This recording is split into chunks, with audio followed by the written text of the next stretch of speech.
Perception Trainers people. Alright, so today I have a quick video for you on the four steps that I recommend when you're in a anxiety intense time, when you're in a facing your trauma and it feels like all of it's coming up and life is overwhelming, when you're in a nervous system overwhelm situation where, like I say, your anxiety is just super high, or your depression is really high, and it feels like the world is crashing down around you. And like I say, this is really common when we first start to like really do our processing work. Like if you're doing any of the work that we talk about in this channel, if you're in the mystery school, if you're doing any of your just kind of like personal growth, I'm gonna start uncovering my conditioning, I'm gonna start unraveling the matrix and all of the things that I believe about myself and that I think that I need to be or whatever. It's going to be a lot of trauma and a lot of things that are going to come up through your nervous system, that it's very common to go into a state where you're just like in hyper anxiety and hyper vigilance and oftentimes feeling like maybe you're coming out of a life where you were coping and numbing, or you're coming out of a life where you couldn't cope and numb, but you couldn't actually deal with the trauma of it anyways, and so you're just like in this constant anxiety state. And you're coming out of the coping and self-sabotaging and all of these things, and you're realizing that underneath that is just all this anxiety and all this stress and all this fear, and it just, like I say, it just feels like the world is crashing down around you. You're trying to figure out what you're supposed to be doing with your life, and you can't, and you're finding all these things that are traumatizing and that hurt, but you don't know what's right. And then it can also be that it just feels like life in the present moment is really traumatizing, and there's lots going on and you're totally overwhelmed and it's chaos and you don't know how to handle it, and it just feels like all of these things are coming up at once, and you're just feeling like you're under attack all the time, right? You're feeling like your world is crashing down around you, you're feeling like you don't know what the answers are.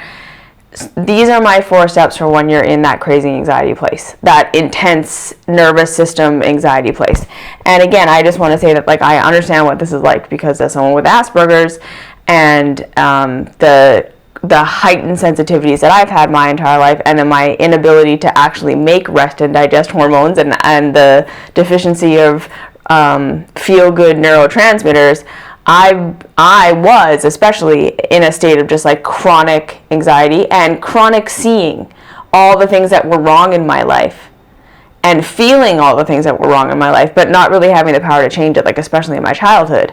And so I know what it's like to just feel like everything is an emergency and the world is crashing down around you, and like if you're not on top of it all the time, you're going to miss something. And that hypervigilance feeling, because like a lot of us can have that from childhood trauma and even adulthood trauma, where it just feels like everything is a threat. I get it, and there's nothing wrong with you. And the first thing I just want to say is that, especially when we're dealing with coping and numbing and self-sabotaging behaviors, and we're starting to see that these things are covering up what's really going on with us, and we think, okay, well, that just means now I can't ever cope, I can't ever numb, I can't ever tune out because I have to be processing all the time. And then we can kind of get into the state where we feel like we're just like sitting with our trauma, and it's just like running through our nervous system, and we're just feeling like we're under attack, and it's just like nothing breaks it. And then, like I say, we're just in this feeling state of this constant trauma. And like I say, this is especially true if you're going to be doing this work. It is okay to numb.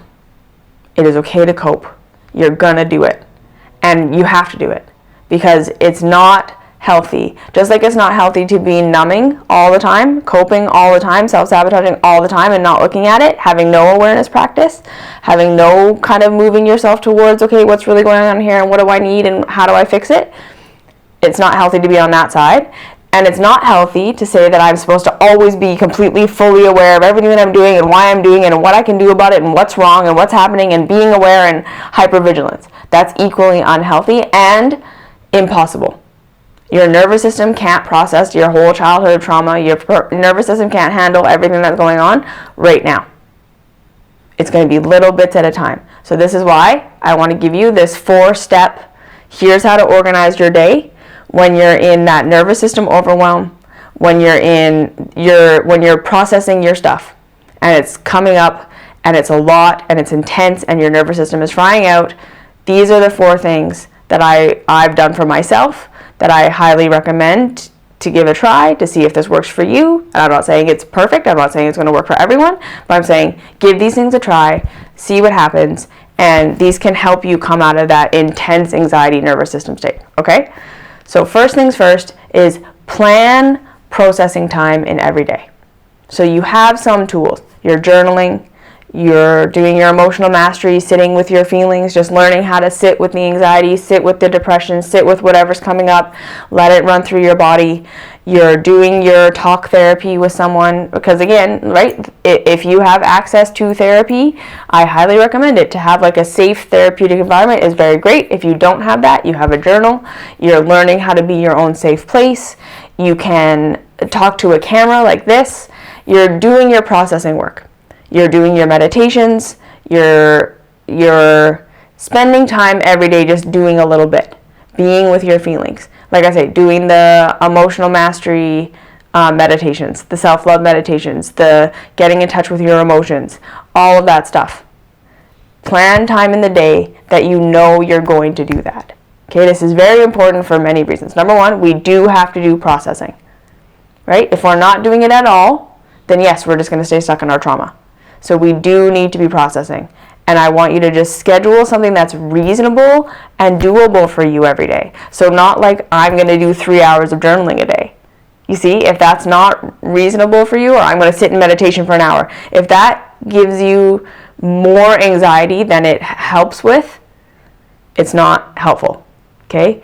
Do what's reasonable so that you are riding your edge. You are feeling your stuff. You are feeling your emotions. You are going into your traumas. You are processing.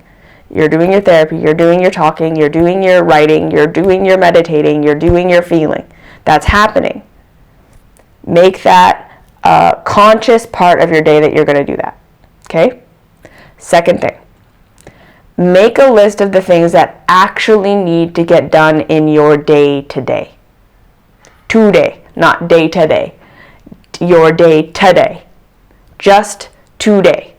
What needs to be done today? I need to get groceries. I need to make myself breakfast, lunch, and dinner. I need to take my children and pick them up from school. Just come into your what is actually required for your day today. Just today. As much as you can. Like if you need to make a couple of plans for tomorrow or the next day or whatever, that's fine. That can be included in what you need to do today. But really solidify for yourself just what is grounding me in my actual moment where I actually have power, and what do I need to do to accomplish this day. So that anytime your mind starts to run forward and run away and what if this and what if this and what if this and if this happens and I got to do this and if this happens I got to do this and if this happens and this and right, the hypervigilance starts to happen. You can just say, okay, yep, I hear you, thank you, I understand, but right now we just need to do today. Because one of the most important things that we're going to realize on this path is that so much of our trauma comes from the stories of what we're telling ourselves is possibly going to happen, and then feeling like we're out of control because we can't actually do anything about hypothetical things that are going to happen. So this, again, doesn't mean we don't plan. This doesn't mean we don't try and predict outcomes of our behaviors. It doesn't mean any of that. It just means we don't want to spend our entire lives doing that. We don't want to spend our entire day not being in our day. Because that is equally disempowering. All right? So as much as you can, really ground yourself in the things that need to get done today and how you're going to plan to do those things. So that you give your hypervigilant mind, the anxiety mind, something to do. It's really actually so powerful to what is pertinent today. What do I need to get done, and how am I going to get that done? What is important? My nourishment, my taking care of the house, my job, my kids, my husband, my, right? Even if I have to go mail this thing today, I have to go to the hospital today, I have to, whatever you have to do today. Even if it's a scary, overwhelming task that you have to do today, just come to just the task that you're doing today. Not what that task is going to mean in the future, what you have to do after that, and then after that, and then after that, and then after that. Just today. As much as you can, just today. What is your plan for today? Okay, so number one, you're doing your processing stuff. You're feeling your feelings. You're doing all that.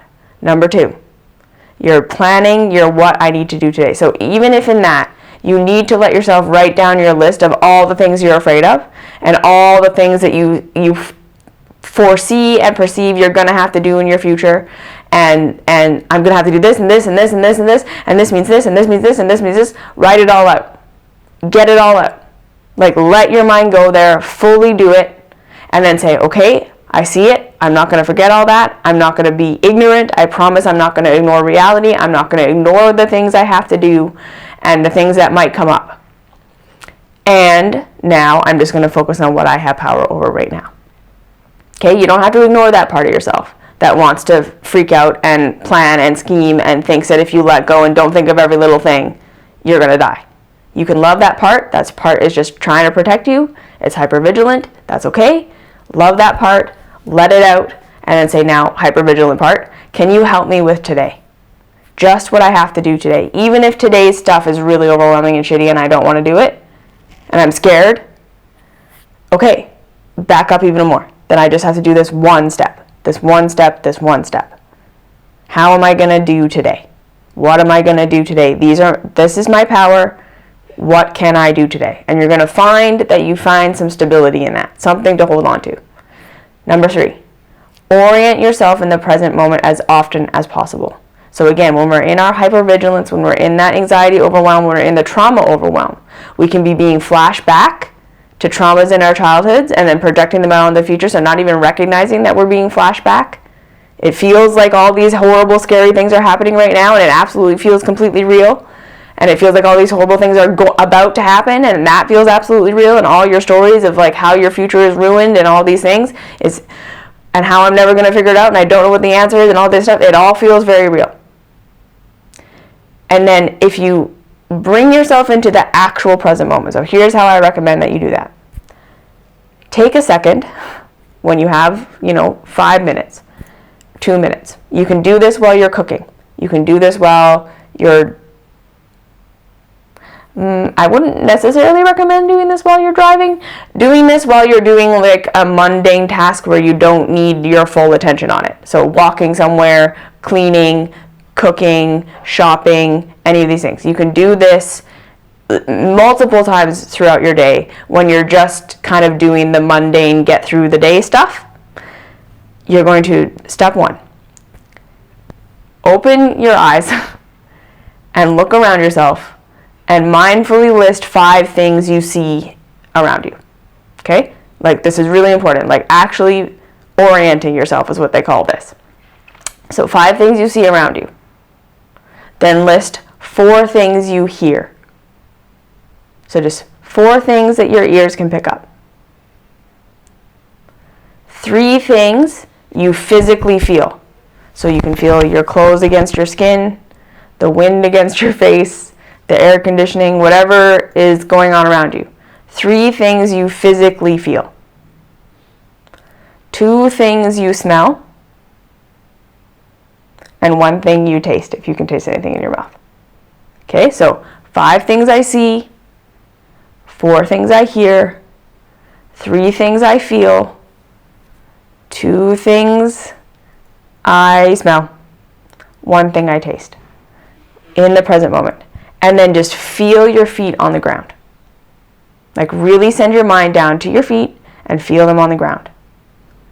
Or your seat in your chair, or your back on your bed, whatever it is that you're supported by, feel that part of your body there. Feel the part of your body, like feel into your body as you look up and out. Right? So this helps get you out of your head. And then if you can, list 2 things that are happening right now that are okay. It can be something you're grateful for, it can be something great, it can be something good, or it can just be they're okay, it's not a trauma. And really saying, okay, like, Even if all that horrible stuff is going to happen, all that horrible stuff did happen, what is actually happening right now? Like, am I under attack right now? Am I out of money right now? Am I getting kicked out of my apartment right now? Am I dying right now? And if the answer is yes, okay, what can I do about that? And if the answer is no, okay, I can see that I'm freaking out about that, but that's not actually happening right now. And as much as you can, this is a big discipline. Bring yourself into the moment and show yourself that you're not, the world isn't collapsing around you right now. Your worst fears aren't happening right now. And even if they are, all you can do is in this moment. So where is your power in this moment? All right? And then the last thing is make time for coping. Make time for numbing. Make time for not doing your work, not being present, not feeling. Because again, always being in processing is just going to fry out your nervous system. Always trying to be aware, always trying to be on the self-love path, thinking that that means you have to be perfectly aware and just, if nothing's going on, you're just sitting there feeling. No, that's not what a self-love life is. Okay? Part of a self-love life is learning how to be kind of off sometimes in non-self-sabotaging ways. And we start by acknowledging the ways that we cope and numb and scapegoat and self-sabotage now that are harmful. Because the things that we turn to right now to cope and numb and run away, we start by not making them wrong anymore. Like, that's the first step. It's not about trying to stop those things. It's not about trying to get rid of those things so you can just sit in your trauma all day. Right? That's really hard. And it's not about saying, it is basically about if you can accept that you need to do those things for a reason.